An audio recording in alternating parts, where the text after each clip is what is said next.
Section 69. Mahamate once more asked the Buddha, "The Bhagavan has said it is due to projections that we imagine the existence of different things, and it isn't they themselves that exist, but only the projection of them that exists. Bhagavan, if it is only the projection of something that exists, and its own corresponding existence does not exist, would not the affliction and purification of which the Bhagavan speaks also suffer from non-existence, since the existence of whatever is imagined does not itself exist?" The Buddha told Mahamate, "So it is, so it is. It is as you say, Mahamate. What is real is not what fools imagine as existing. What they imagine as existing lacks the characteristic of its own existence.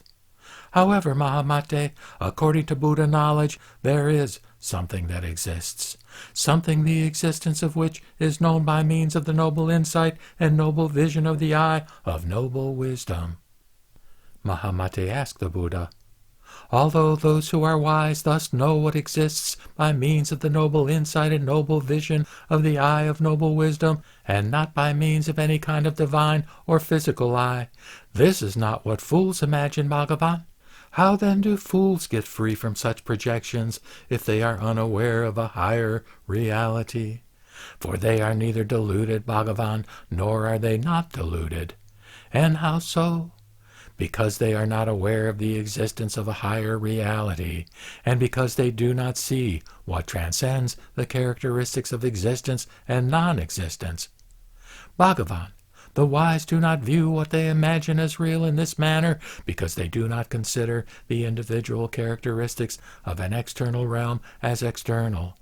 Bhagavan, they thus perceive the characteristics of self-existence as an imagined reality, and do not say it is due to the presence or absence of causes, but due to falling prey to views of existence, and that theirs is a different realm unlike that." "But this is a circular argument, Bhagavan, because the characteristics of self-existence are not known. Also, Bhagavan, if the characteristics of self-existence are not the result of an imagined reality, how is their projection not a projection, but rather a discrimination of suchness? Bhagavan, projections differ, and the characteristics of self-existence differ. Bhagavan, because the characteristics of self-existence and their projections are not the same, how do people know what is not real if they don't imagine anything? But you say what beings imagine does not really exist in order to free them from projections. Bhagavan, why prevent beings from becoming attached to views of existence and non-existence if they then end up becoming attached to views of the existence of the realm in which Buddha knowledge functions? Why teach the non-existence of detachment and then teach the existence of Buddha knowledge?" The Buddha told Mahamate, "I do not teach the non-existence of detachment, nor do I fall prey to views of existence in speaking of the higher reality of Buddha knowledge. Rather, it is to help beings who have been attached to existence since time without beginning overcome their fears. To those attached to views of the existence of a higher reality, I teach detachment, Mahamate. I do not teach characteristics of self-existence.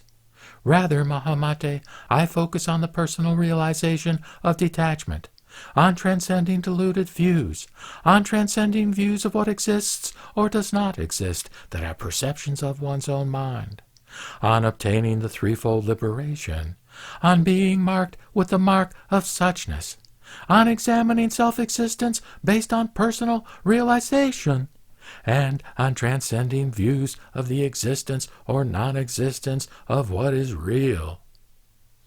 Section 70.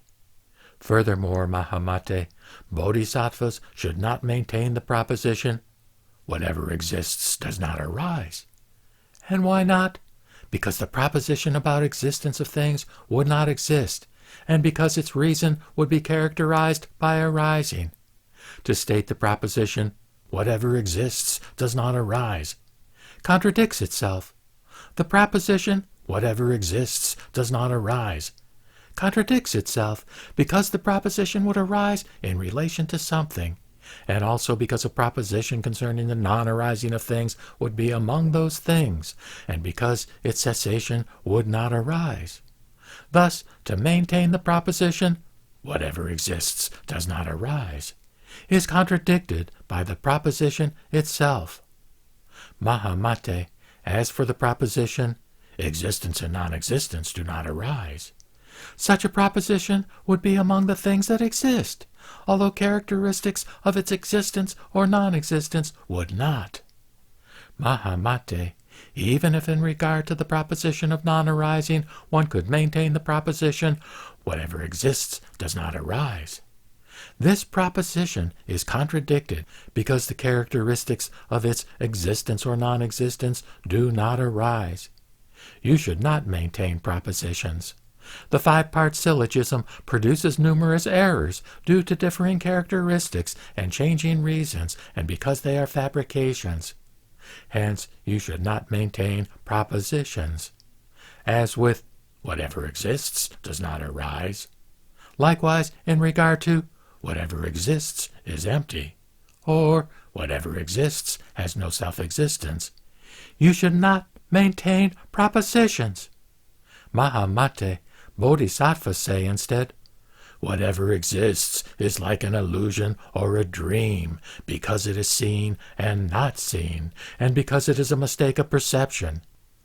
You should say that the existence of everything is like that of an illusion or a dream, unless it makes people turn away in fear. Mahamate, foolish people are given to views of existence and non-existence.